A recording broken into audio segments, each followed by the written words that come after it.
ওম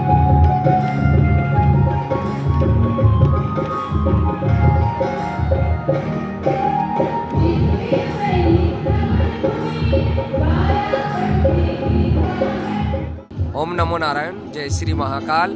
আমরা এই বার্তা পৌঁছে দিতে চাইছি, গীতাই ধর্ম, গীতাই কর্ম, গীতাতেই সব আছে, গীতাতেই জ্ঞান। গীতা পাঠ করুন, বহুত কিছু জ্ঞান পাবেন।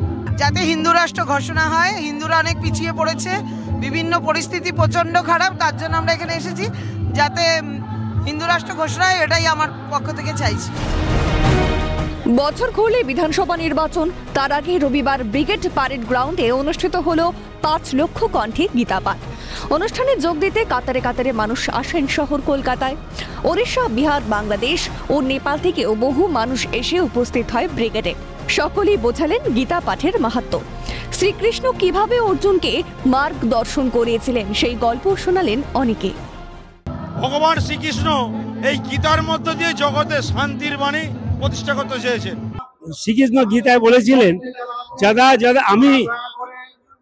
যদা হি ধর্মস্য গ্লানির্ভবতি ভারত অভ্যুত্থানম অধর্মস্য। হ্যাঁ, বার্তা হচ্ছে আজকে এই অধর্মের চরম জায়গায় এসে আজকে যেন শ্রীকৃষ্ণ স্বয়ং নেমে এসে যেন আমাদের রক্ষা করেন এবং পরিত্রাণ সাধুনাং বিনাশায় চ দুষ্কৃতাম। আজকে আমরা বিনাশের পথে, আজকে দুষ্কৃতদের বিনাশ চাইছি। দেশের বিভিন্ন প্রান্ত থেকে এসে উপস্থিত হন সাধু সন্তরা। আমন্ত্রিত ছিলেন মতুয়া সহ বিভিন্ন সম্প্রদায়ের প্রতিনিধিরা। উপস্থিত ছিলেন স্বামী জ্ঞানানন্দ, স্বামী ধীরেন্দ্র কৃষ্ণ শাস্ত্রী এবং সাধ্বী ঋতম্ভরা। অনুষ্ঠানকে বর্ণময় করে তোলেন রাজ্যের বিভিন্ন ধর্মীয় সংগঠনের প্রতিনিধিরা। কর্মসূচিতে যোগ দেয় মতুয়াদের একাংশ। ঢাক, ঢোল ও কাসর ঘণ্টা বাজিয়ে নাম সংকীর্তনে মেতে ওঠেন মতুয়ারা। মহারাজদের অনেকেরই আগমন ঘটল সুসজ্জিত রথে, আবার কেউ আসেন তরোয়াল হাতে, ঘোড়ায় চেপে, যেন কোনো যুদ্ধের সূচনা। বিজেপি নেতৃত্বের কথায় ইতিহাস সৃষ্টি করতে চলেছে 5 লক্ষ কণ্ঠে গীতা পাঠ। ঘোড়া নিয়ে ঢুকছি, ইনি হচ্ছেন ভারতবর্ষের মধ্যে সবচেয়ে প্রথম এই গীতার সূচনাটা আমাদের মাধ্যমে জাগরণ করার চেষ্টা করেছিলেন। তাই জন্য এনাকে আমরা স্বাগত করে নাগা সন্ন্যাসীরা প্রোটেকশন করে এই কুরুক্ষেত্র ময়দানে নিয়ে যেতে চাচ্ছি। দেখুন, যখন যখন প্রয়োজন হয় ভগবান শ্রীকৃষ্ণ পথ দেখিয়ে গেছেন। ইতিহাস তৈরি করার জন্য হিন্দুরা প্রস্তুত থাকে।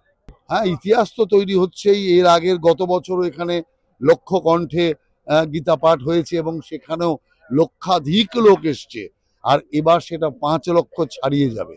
মানুষ যে এখন ধীরে ধীরে সনাতনীরা ঐক্যবদ্ধ হচ্ছে, আর ভগবান শ্রীকৃষ্ণের নামে যে গীতা, সে গীতা শোনার জন্য মানুষের মধ্যে ব্যাপক আগ্রহ।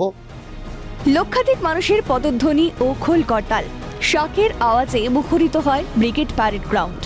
ক্যামেরায় গোপাল তপাদার, নিখিল দাস ও সায়ন চক্রবর্তীর সঙ্গে রেশমি দাস, দীপাঞ্জনা শাহ ও সায়ন্তন ভট্টাচার্যের রিপোর্ট, ক্যালকাটা নিউজ।